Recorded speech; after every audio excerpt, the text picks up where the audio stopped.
أعوذ بالله من الشيطان الرجيم. بسم الله الرحمن الرحيم. وقال الذين لا يرجون لقاءنا لولا أنزل علينا الملائكة أو نرى ربنا لقد استكبروا في أنفسهم وعتوا عتوا كبيرا. يوم يرون الملائكة لا بشرى يومئذ للمجرمين ويقولون حجرا محجورا. وقدمنا إلى ما عملوا من عمل فجعلناه هباء منثورا. أصحاب الجنة يومئذ خير مستقرا وأحسن مقيلا. ويوم تشقق السماء بالغمام ونزل الملائكة تنزيلا. الملك يومئذ الحق للرحمن وكان يوما على الكافرين عسيرا. ويوم يعض الظالم على يديه يقول يا ليتني اتخذت مع الرسول سبيلا. يا ويلتى ليتني لم أتخذ فلانا خليلا لقد أضلني عن الذكر بعد إذ جاءني وكان الشيطان للإنسان خذولا. وقال الرسول يا رب إن قوم اتخذوا هذا القرآن مهجورا. وكذلك جعلنا لكل نبي عدوا من المجرمين وكفى بربك هاديا ونصيرا. وقال الذين كفروا لولا نزل عليه القرآن جملة واحدة كذلك لنثبت به فؤادك ورتلناه ترتيلا. ولا يأتونك بمثل إلا جئناك بالحق وأحسن تفسيرا. الذين يحشرون على وجوههم إلى جهنم أولئك شر مكانا وأضل سبيلا. ولقد آتينا موسى الكتاب وجعلنا معه أخاه هارون وزيرا. فقلنا اذهبا إلى القوم الذين كذبوا بآياتنا فدمرناهم تدميرا. وقوم نوح لما كذبوا الرسل أغرقناهم وجعلناهم للناس آية وأعتدنا للظالمين عذابا أليما. وعادا وثمود وأصحاب الرس وقرونا بين ذلك كثيرا. وكلا ضربنا له الأمثال وكلا تبرنا تتبيرا. ولقد أتوا على القرية التي أمطرت مطر السوء أفلم يكونوا يرونها بل كانوا لا يرجون نشورا وإذا رأوك إن يتخذونك إلا هزوا أهذا الذي بعث الله رسولا إن كاد ليضلنا عن آلهتنا لولا أن صبرنا عليها وسوف يعلمون حين يرون العذاب من أضل سبيلا أرأيت من اتخذ إلهه هواه أفأنت تكون عليه وكيلا أم تحسب أن أكثرهم يسمعون أو يعقلون إن هم إلا كالأنعام بل هم أضل سبيلا ألم تر إلى ربك كيف مد الظل ولو شاء لجعله ساكنا ثم جعلنا الشمس عليه دليلا ثم قبضناه إلينا قبضا يسيرا وهو الذي جعل لكم الليل لباسا والنوم سباتا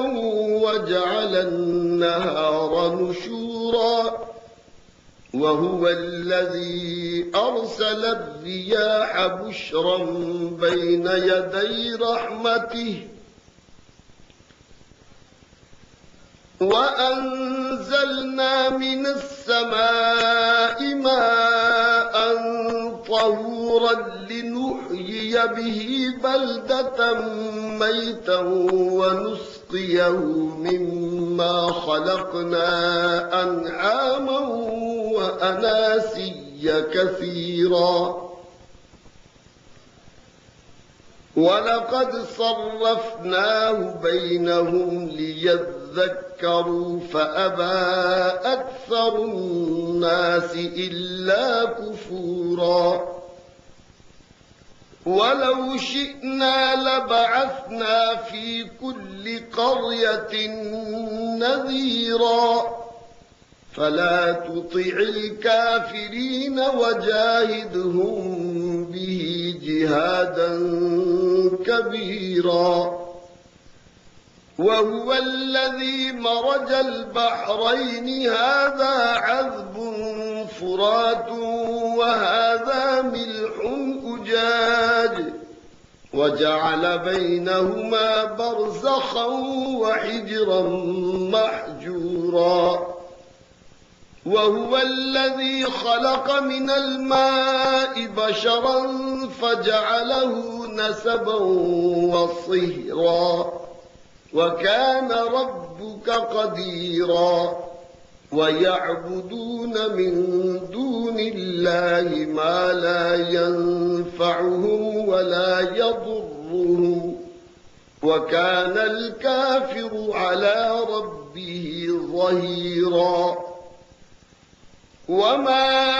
أرسلناك إلا مبشرا ونذيرا قل ما أسألكم عليه من أجر إلا من شاء أن يتخذ إلى ربه سبيلا وتوكل على الحي الذي لا يموت وسبح بحمده وكفى به بذنوب عباده خبيرا الذي خلق السماوات والأرض وما بينهما في 6 أيام ثم استوى على العرش الرحمن فاسأل به خبيرا وإذا قيل لهم اسجدوا للرحمن قالوا وما الرحمن أنسجد لما تأمرنا وزادهم نفورا.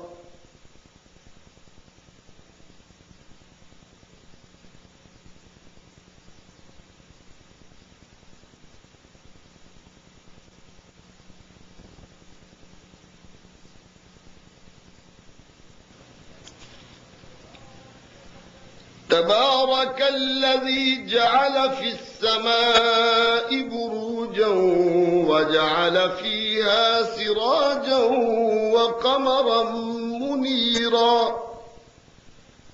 وهو الذي جعل الليل والنهار خلفة لمن أراد أن يذكر أو أراد شكورا. وعباد الرحمن الذين يمشون على الأرض هونا وإذا خاطبهم الجاهلون قالوا سلاما. والذين يبيتون لربهم سجدا وقياما، والذين يقولون ربنا اصرف عنا عذاب جهنم إن عذابها كان غراما إنها ساءت مستقرا ومقاما. والذين إذا أنفقوا لم يسرفوا ولم يقتروا وكان بين ذلك قواما. والذين لا يدعون مع الله إلها آخر ولا يقتلون النفس التي حرم الله إلا بالحق ولا يزنون، ومن يفعل ذلك يلقى أثاما يضاعف له العذاب يوم القيامة ويخلد فيه مهانا إلا من تاب وآمن وعمل عملا صالحا فأولئك يبدل الله سيئاتهم حسنات وكان الله غفورا رحيما. ومن تاب وعمل صالحا فإنه يتوب إلى الله متابا. والذين لا يشهدون الزور وإذا مروا باللغو مروا كراما. والذين إذا ذكروا بآيات ربهم لم يخروا عليها صما وعميانا. والذين يقولون ربنا هب لنا من أزواجنا وذرياتنا قرة أعين واجعلنا للمتقين إماما. أولئك يجزون الغرفة بما صبروا ويلقون فيها تحية وسلاما خالدين فيها حسنت مستقرا ومقاما. قل ما يعبأ بكم ربي لولا دعاؤكم فقد كذبتم فسوف يكون لزاما.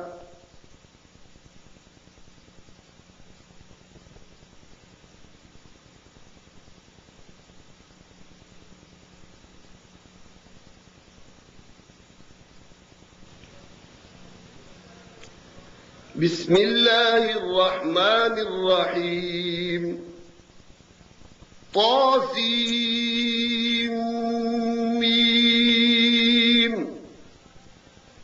تلك آيات الكتاب الكتاب المبين لعلك باخع نفسك ألا يكونوا مؤمنين إن نشأ ننزل عليهم من السماء آية فظلت أعناقهم لها خاضعين وما يأتيهم من ذكر من الرحمن محدث إلا كانوا عنه معرضين فقد كذبوا فسيأتيهم أنباء ما كانوا به يستهزئون أولم يروا إلى الأرض كم أنبتنا فيها من كل زوج كريم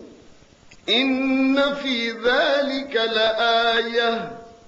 وما كان أكثرهم مؤمنين وإن ربك لهو العزيز الرحيم وإذ نادى ربك موسى أن ائت القوم الظالمين قوم فرعون ألا يتقون قال رب إني أخاف أن يكذبون ويضيق صدري ولا ينطلق لساني فأرسل إلى هارون ولهم علي ذنب فأخاف أن يقتلون قال كلا فاذهبا بآياتنا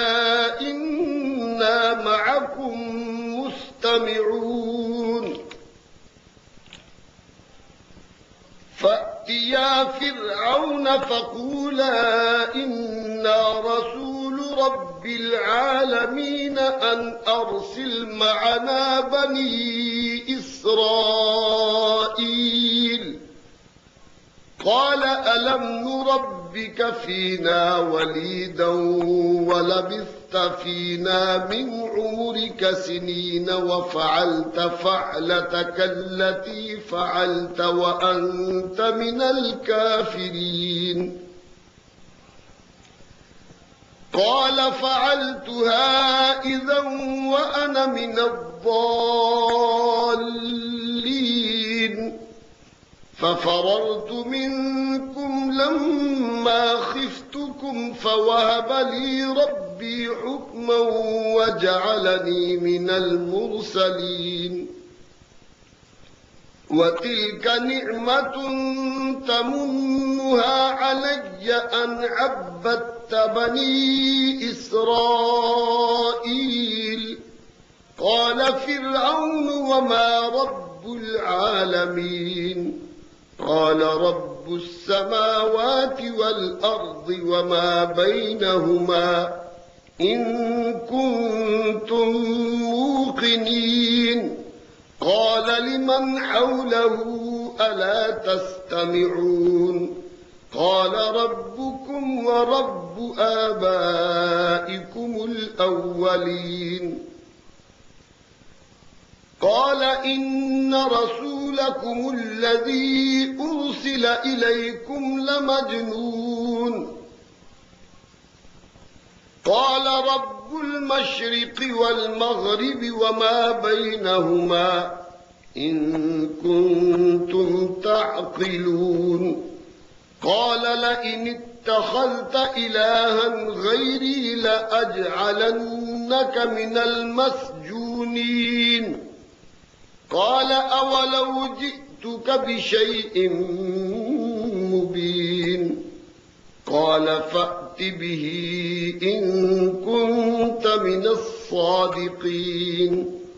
فألقى عصاه فإذا هي ثعبان مبين ونزع يده فإذا هي بيضاء للناظرين قال للملأ حوله إن هذا لساحر لكم من أرضكم بسحره فماذا تأمرون قالوا أرجه وأخاه وابعث في المدائن حاشرين يأتوك بكل سحار عليم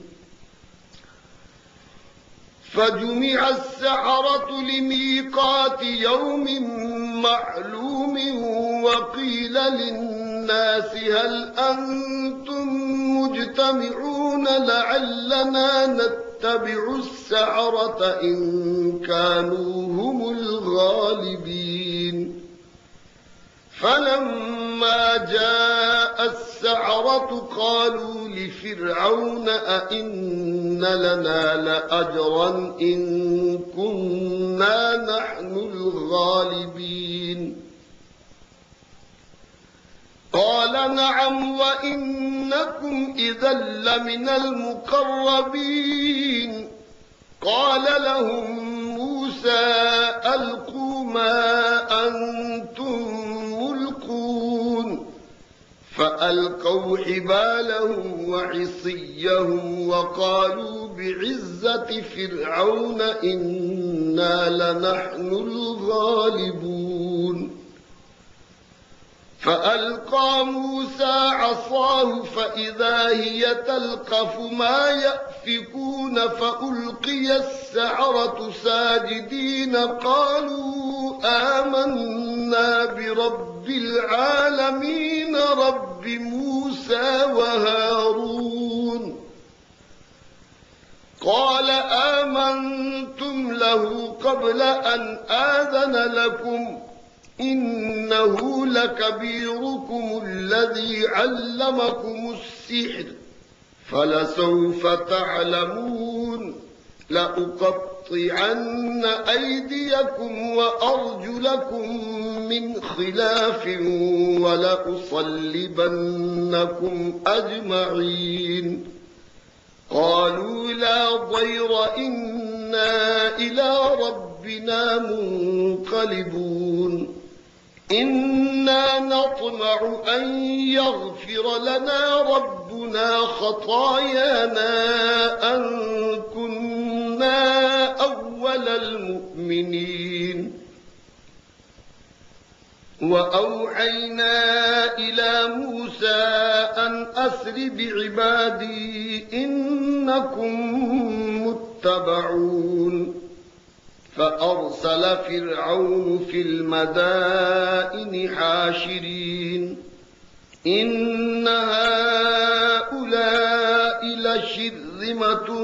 قليلون وإنهم لنا لغائظون وإنا لجميع حاذرون فأخرجناهم من جنات وعيون وكنوز ومقام كريم كذلك وأورثناها بني إسرائيل فأتبعوهم مشرقين فلما تراءى الجمعان قال أصحاب موسى إنا لمدركون قال كلا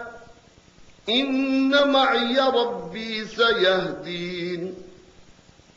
فأوحينا إلى موسى أن اضرب بعصاك البحر فانفلق فكان كل فرق كالطود العظيم وأزلفنا ثم الآخرين وأنجينا موسى ومن معه أجمعين ثم أغرقنا الآخرين إن في ذلك لآية وما كان أكثرهم مؤمنين وإن ربك لهو العزيز الرحيم واتل عليهم نبأ إبراهيم إذ قال لأبيه وقومه ما تعبدون قالوا نعبد أصناما فنظل لها عاكفين قال هل يسمعونكم إذ تدعون أو ينفعونكم أو يضرون قالوا بل وجدنا آباءنا كذلك يفعلون قال أفرأيتم ما كنتم تعبدون أنتم وآباؤكم الأقدمون فإنهم عدو لي إلا رب العالمين الذي خلقني فهو يهدين والذي هو يطعمني ويسقين وإذا مرضت فهو يشفين والذي يميتني ثم يحيين والذي أطمع أن يغفر لي خطيئتي يوم الدين رب هب لي حكما وألحقني بالصالحين واجعل لي لسان صدق في الآخرين واجعلني من ورثة جنة النعيم واغفر لأبي إنه كان من الضالين ولا تخزني يوم يبعثون يوم لا ينفع مال ولا بنون إلا من أتى الله بقلب سليم وأزلفت الجنة للمتقين وبرزت الجحيم للغاوين وقيل لهم أين ما كنتم تعبدون من دون الله هل ينصرونكم أو ينتصرون فكبكبوا فيها هم والغاوون وجنود إبليس أجمعون قالوا وهم فيها يختصمون تالله إن كنا لفي ضلال مبين إذ نسويكم برب العالمين وما أضلنا إلا المجرمون فما لنا من شافعين ولا صديق حميم فلو أن لنا كرة فنكون من المؤمنين إن في ذلك لآية وما كان أكثرهم مؤمنين وإن ربك لهو العزيز الرحيم كذبت قوم نوح المرسلين إذ قال لهم أخوهم نوح ألا تتقون إني لكم رسول أمين فاتقوا الله وأطيعون وما أسألكم عليه من أجر إن أجري إلا على رب العالمين فاتقوا الله وأطيعون قالوا أنؤمن لك واتبعك الأرذلون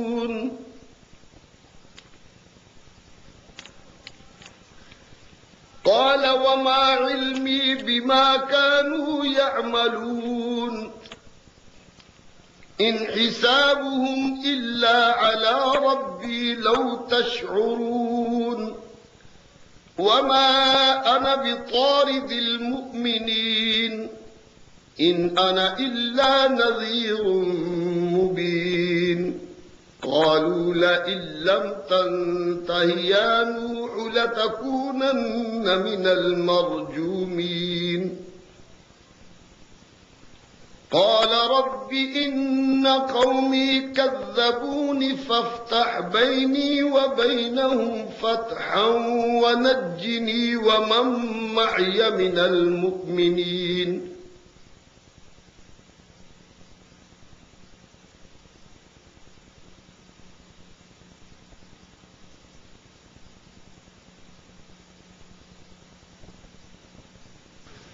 فأنجيناه ومن معه في الفلك المشحون ثم أغرقنا بعد الباقين إن في ذلك لآية وما كان أكثرهم مؤمنين وإن ربك لهو العزيز الرحيم كذبت عاد المرسلين إذ قال لهم أخوهم هود ألا تتقون إني لكم رسول أمين فاتقوا الله وأطيعون وما أسألكم عليه من أجر إن أجري إلا على رب العالمين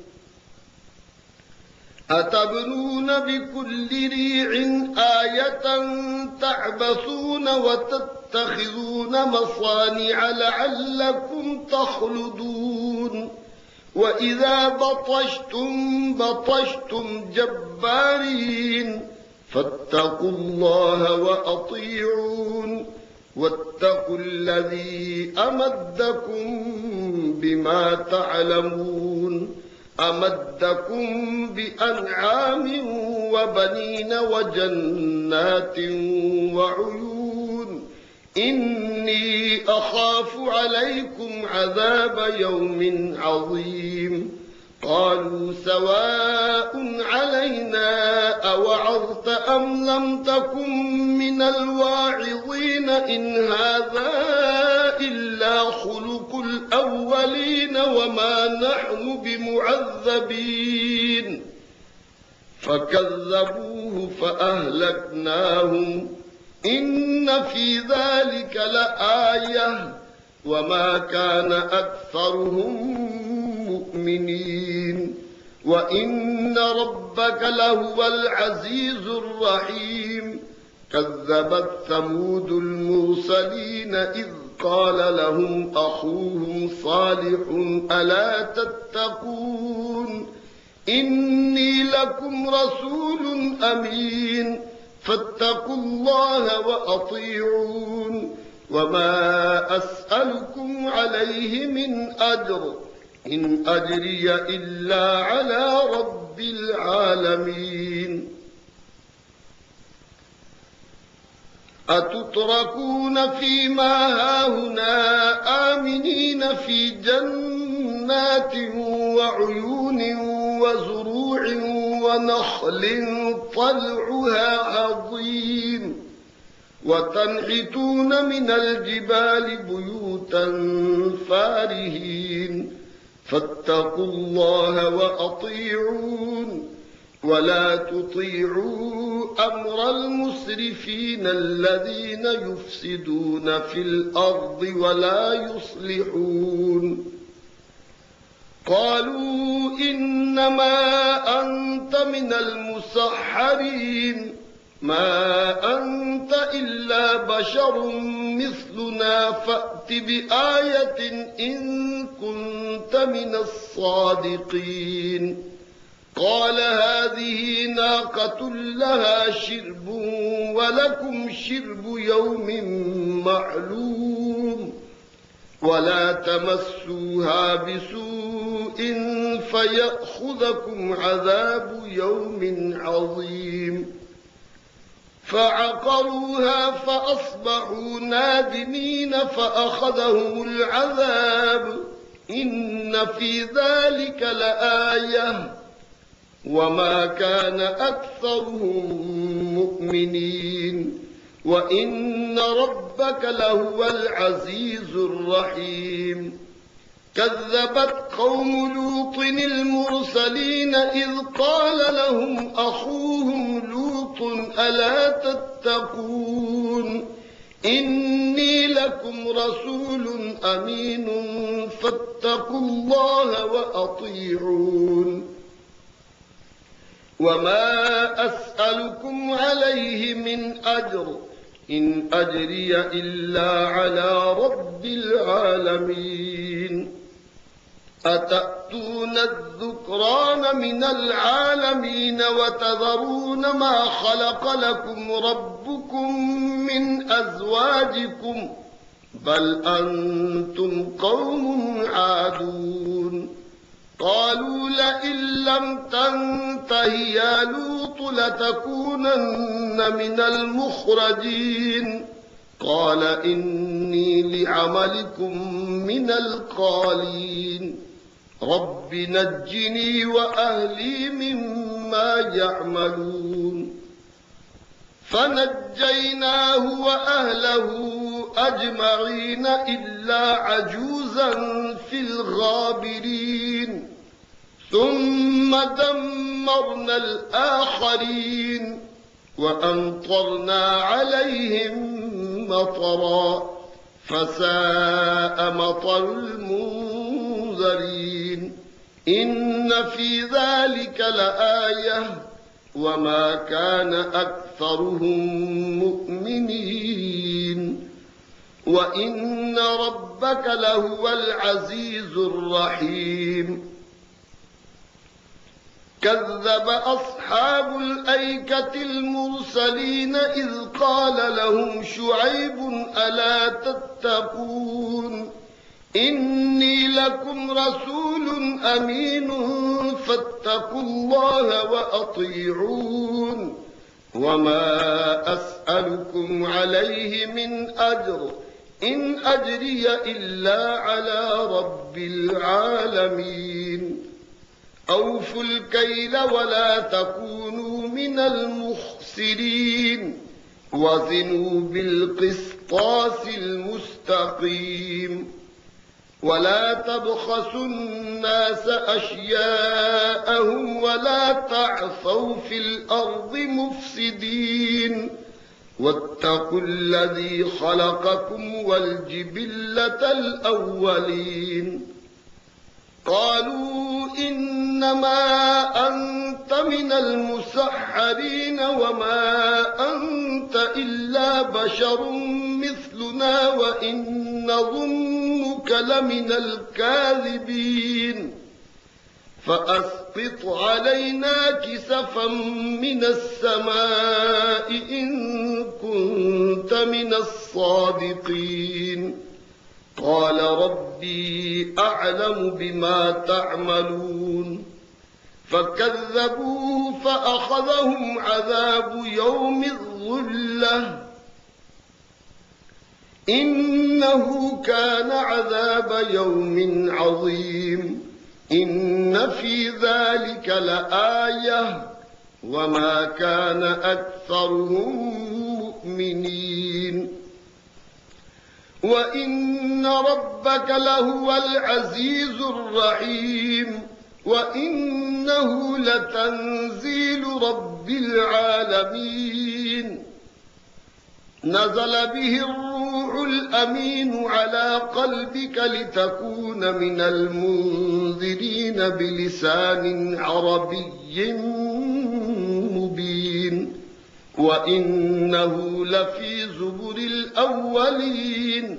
أولم يكن لهم آية أن يعلمه علماء بني إسرائيل ولو نزلناه على بعض الأعجمين فقرأه عليهم ما كانوا به مؤمنين كذلك سلكناه في قلوب المجرمين لا يؤمنون به حتى يروا العذاب الأليم فيأتيهم بغتة وهم لا يشعرون فيقولوا هل نحن منذرون أفبعذابنا يستعجلون أفرأيت إن متعناهم سنين ثم جاءهم ما كانوا يوعدون ما أغنى عنهم ما كانوا يمتعون وما أهلكنا من قرية إلا لها منذرون ذكرا وما كنا ظالمين وما تنزلت به الشياطين وما ينبغي لهم وما يستطيعون إنهم عن السمع لمعزولون فلا تدع مع الله إلها آخر فتكون من المعذبين وأنذر عشيرتك الأقربين واخفض جناحك لمن اتبعك من المؤمنين فإن عصوك فقل إني بريء مما تعملون وتوكل على العزيز الرحيم الذي يراك حين تقوم وتقلبك في الساجدين إنه هو السميع العليم هل أنبئكم على من تنزل الشياطين تنزل على كل أفاك أثيم يلقون السمع وأكثرهم كاذبون والشعراء يتبعهم الغاوون ألم تر أنهم في كل واد يهيمون وأنهم يقولون ما لا يفعلون إلا الذين آمنوا وعملوا الصالحات وذكروا الله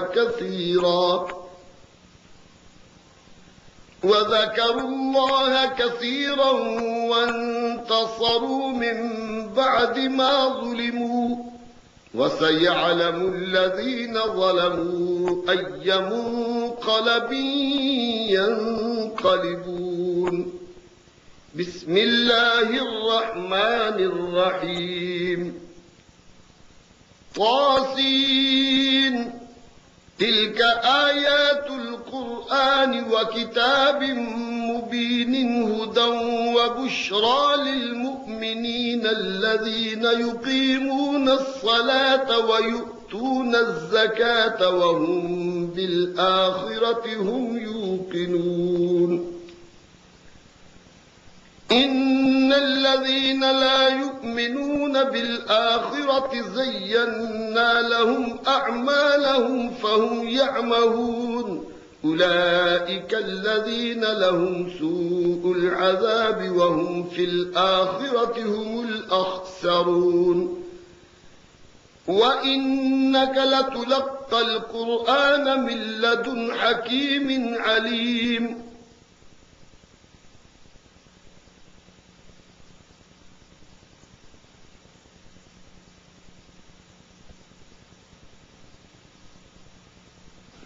إذ قال موسى لأهله إني آنست نارا سآتيكم منها بخبر أو آتيكم بشهاب قبس لعلكم تصطلون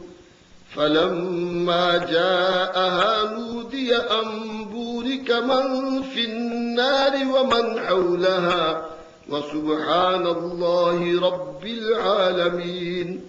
يا موسى إنه أنا الله العزيز الحكيم وألق عصاك فلما رآها تهتز كأنها جان ولا مدبرا ولم يعقب يا موسى لا تخف إني لا يخاف لدي المرسلون إلا من ظلم ثم بدل حسنا بعد سوء فإني غفور رحيم وأدخل يدك في جيبك تخرج بيضاء من غير سوء في 9 آيات إلى فرعون وقومه إنهم كانوا قوما فاسقين فلما جاءتهم آياتنا مبصرة قالوا هذا سحر مبين وجحدوا بها واستيقنتها أنفسهم ظلما وعلوا فانظر كيف كان عاقبة المفسدين ولقد آتينا داود وسليمان علما وقال الحمد لله الذي فضلنا على كثير من عباده المؤمنين وورث سليمان داود وقال يا أيها الناس علمنا منطق الطير وأوتينا من كل شيء إن هذا لهو الفضل المبين وحشر لسليمان جنوده من الجن والإنس والطير فهم يوزعون حتى إذا أتوا على واد النمل قالت نملة يا أيها النمل ادخلوا مساكنكم لا يحطمنكم سليمان وجنوده وهم لا يشعرون فتبسم ضاحكا من قولها وقال رب أوزعني أن أشكر نعمتك التي أنعمت علي وعلى والدي وأن أعمل صالحا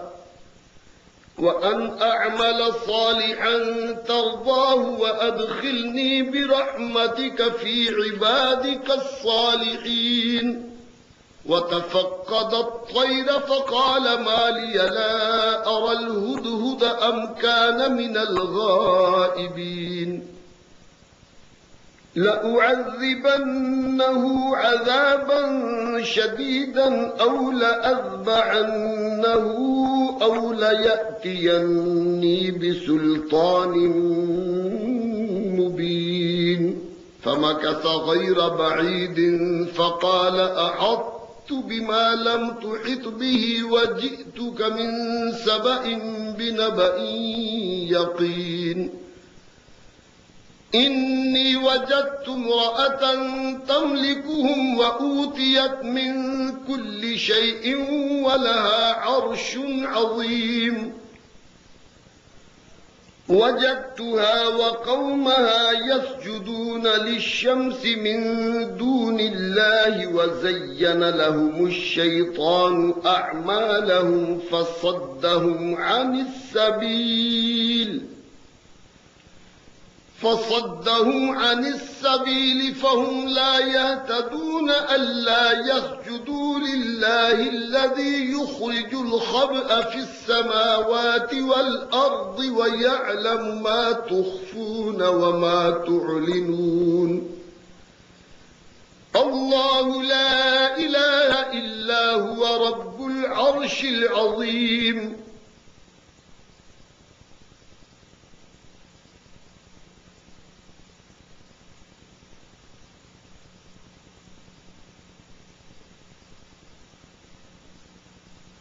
قال سننظر أصدقت أم كنت من الكاذبين اذهب بكتابي هذا فألقه إليهم ثم تول عنهم فانظر ماذا يرجعون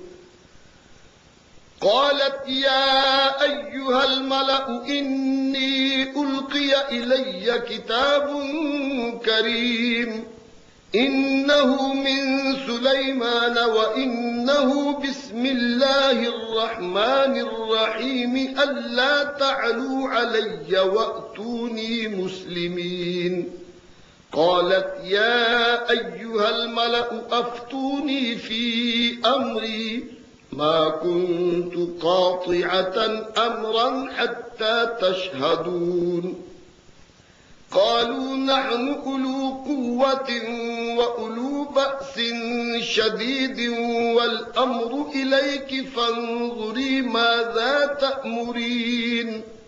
قال قالت إن الملوك إذا دخلوا قرية أفسدوها وجعلوا أعزة أهلها أذلة وكذلك يفعلون وإني مرسلة إليهم بهدية فناظرة بما يرجع المرسلون فلما جاء سليمان قال أتمدونني بمال فما آتاني الله خير مما آتاكم بل أنتم بهديتكم تفرحون ارجع إليهم فلنأتينهم بجنود لا قبل لهم بها ولنخرجنهم منها أذلة وهم صاغرون قال يا أيها الملأ أيكم يأتيني بعرشها قبل أن يأتوني مسلمين قال عفريت من الجن أنا آتيك به قبل أن تقوم من مقامك وإني عليه لقوي أمين قال الذي عنده علم من الكتاب أنا آتيك به قبل أن يرتد إليك طرفك فلما رآه مستقرا عنده قال هذا من فضل ربي ليبلوني أأشكر أم أكفر ومن شكر فإنما يشكر لنفسه ومن كفر فإن ربي غني كريم قال نكروا لها عرشها ننظر أتهتدي أم تكون من الذين لا يهتدون فلما جاءت قيل أهكذا عرشك قالت كأنه هو وأوتينا العلم من قبلها وكنا مسلمين وصدها ما كانت تعبد من دون الله إنها كانت من قوم كافرين قيل لها ادخل الصرح فلما رأته حسبته لجة وكشفت عن ساقيها قال إنه صرح ممرد من قوارير قالت رب إني ظلمت نفسي وأسلمت مع سليمان لله رب العالمين ولقد أرسلنا إلى ثمود أخاهم صالحا أن اعبدوا الله فإذا هم فريقان يختصمون قال يا قوم لم تستعجلون بالسيئة قبل الحسنة لولا تستغفرون الله لعلكم ترحمون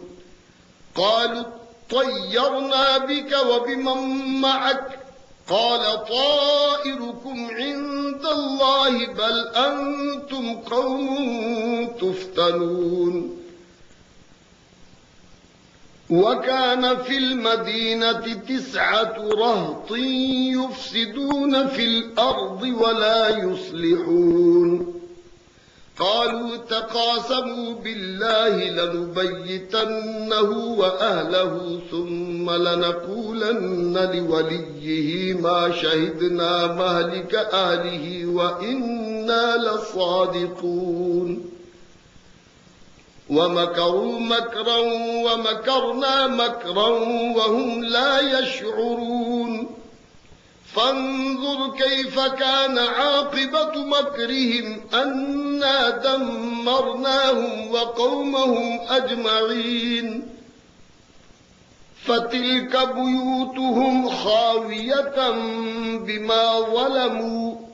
إن في ذلك لآية لقوم يعلمون وأنجينا الذين آمنوا وكانوا يتقون ولوطا إذ قال لقومه أتأتون الفاحشة وأنتم تبصرون أئنكم لتأتون الرجال شهوة من دون النساء بل أنتم قوم تجهلون فما كان جواب قومه إلا أن قالوا أخرجوا آل لوط من قريتكم إنهم أناس يتطهرون فأنجيناه وأهله إلا امرأته قدرناها من الغابرين وأمطرنا عليهم مطرا فساء مطر المنذرين قل الحمد لله وسلام على عباده الذين اصطفى